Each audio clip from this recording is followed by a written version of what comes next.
Hello guys and welcome to my channel. Today is going to be a plant update where I give you all the amazing updates on all my plants over here. So if you want all the good stuff on that, please stay tuned. When I saw the girl called Ladybird, I bet. Hello guys and welcome to my channel. Today's plant update is going to be a little special. I have a lot of new growths. I have a lot of really cool stuff to show you. So let's get started. So first, like always, we're going to start with the poinsettia here, which is doing quite well. We have a lot of new growths. Again, if you have pets, keep this away from them as much as possible because it is poisonous to pets. So definitely keep this where you can not have your pets get into it. It's the best thing. And if you can't find a place, then you probably shouldn't have it in the house. So this guy is looking really good. It's got lots and lots of new leaves. Again, we're just watering this guy when the soil is completely dry, and the soil is not completely dry yet. So when you feel the soil and the soil is like really dry, it's really kind of like cement. It's really hard like that. That's when you want to water it. I use tap water. I don't use a special water for it. And right now we're not fertilizing it. All we're doing is just watering it. So now we're going to move on to the Easter cactuses. So the Easter cactuses are doing quite well. We got these guys that are doing quite well right now. Got some new leaves and all that. They were fertilized last week, so everybody's looking good. All the plants that I did fertilize last week are my orchids, the Christmas cactuses, the Easter cactuses, and the aloe plant. Again, poinsettia's not being fertilized at this point.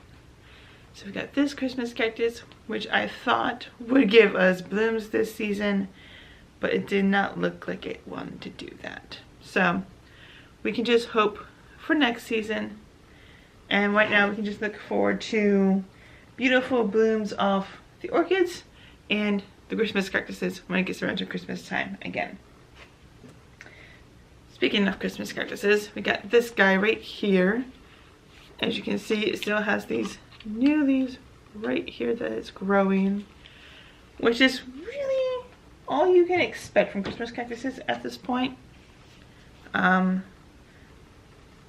During the time it's not around the Christmas season, you can only expect leaves, and if your weather is just right, like cold all the time, then you might get some buds, but it just depends on your environment and the temperature around your cactuses. So this guy is looking good. It's got a lot of leaves growing. So we got this one right here, which is growing lots of new leaves. We got one right there. We got one right there. It's just, this guy's constantly going. This is a big guy, which is why it has a big pot. Because I didn't want to divide it like I did the others. So it's very easy to make more Christmas cactuses, which I will definitely show you when it's time to repot. So stay tuned for that video. That video will come up next month. So then we're on to the aloe plants. Again, if you're prone to getting injured, have one of these in your house. Have one in your house. Have one outside. I have the mother plant outside who is steadily growing babies.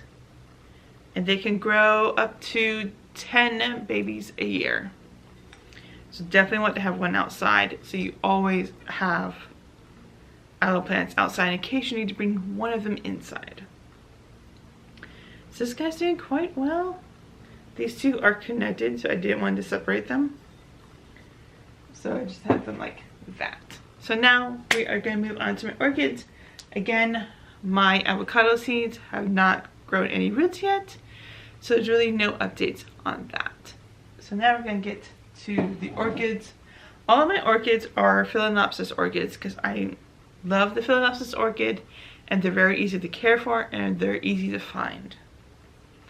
So we got this guy who's in spike. So we got possible buds there. We got a nice strong new leaf growing. The root system is doing quite well. So everybody's looking good over here so far. Now we're gonna move on to this guy, which I have very exciting news. It is growing a new leaf right there. I don't know if you guys can see it. Maybe that's a better angle. But it is right there. It's pretty small at this point, but it's growing.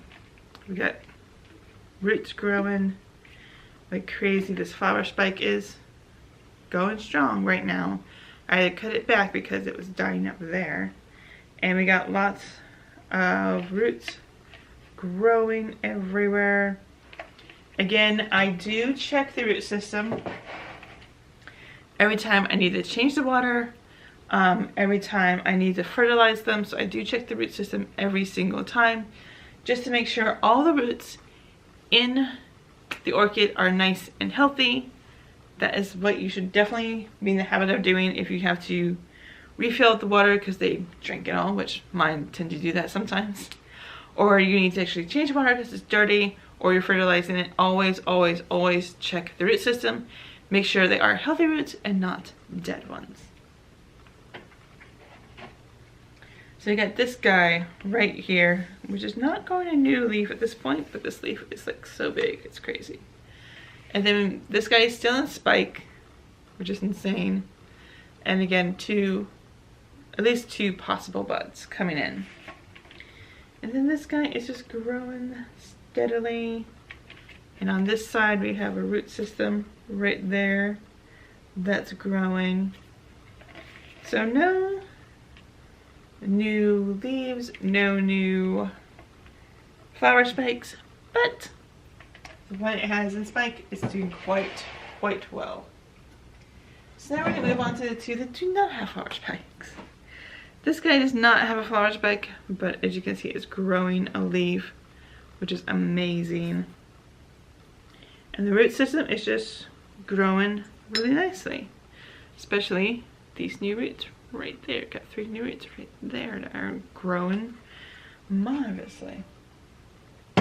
And when I get done with this last orchid, I'll talk about water culture with you guys.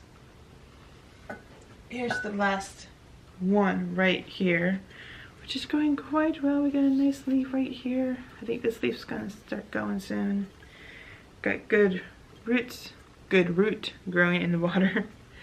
We got a couple that are in air right now. But yeah, it's still growing, it's still thriving. Like that. So now I'm going to talk about water culture. Water culture, there's 2 types of water culture that you can do. Mine are in full water culture, which means that they are in water 24/7. So full water culture is you have your orchids in water all the time. I have a 10% of the roots in water and the rest are in air, so that helps them. They like it. If you wanted to try out water cultures, you can first. I went for the full water culture because that was just easy for me to do. Semi-water culture, it definitely depends on your area, how many days they stay in water and how many days they are out of water.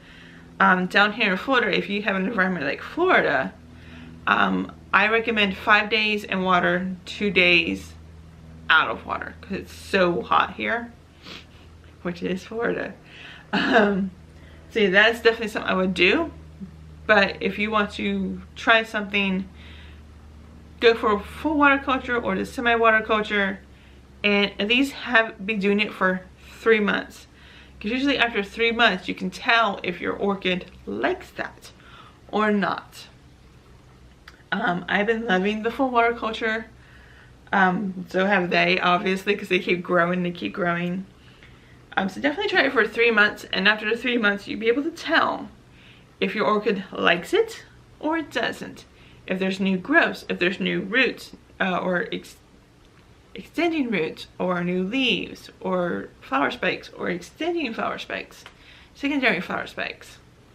That's how you can tell that it likes it. If you don't see any of that, it means that it does not like it. You need to move on to something else.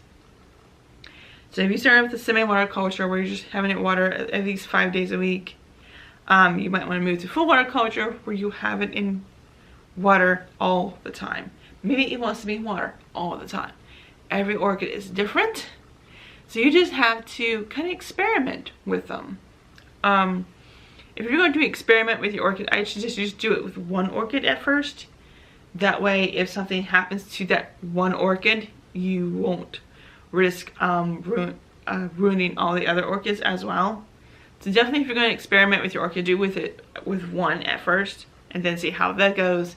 And if that likes it, then you can extend it out to the rest of the orchids. And do research. I did lots and lots of research before I even experimented with my orchids with water culture. Always do the research to make sure what you're reading is correct, and what you're reading, you get feedback. Talk to people. There is Facebook groups that do this. Talk to them, ask them questions. Trust me, they're more than happy to answer all your questions. If you are new to something, ask questions, do the research, get to know things. That way, if you are open to doing it and you start doing it, then you're going to see why they said to do this like this and stuff like that. So thank you guys so much for watching. Please like this video if you liked it, share the grower community, and subscribe if you're new here. Hit that red button down below that says subscribe, and don't forget to hit that bell so you're always notified when I put out new videos every week. Thank you guys so much for watching. I will see you guys next time.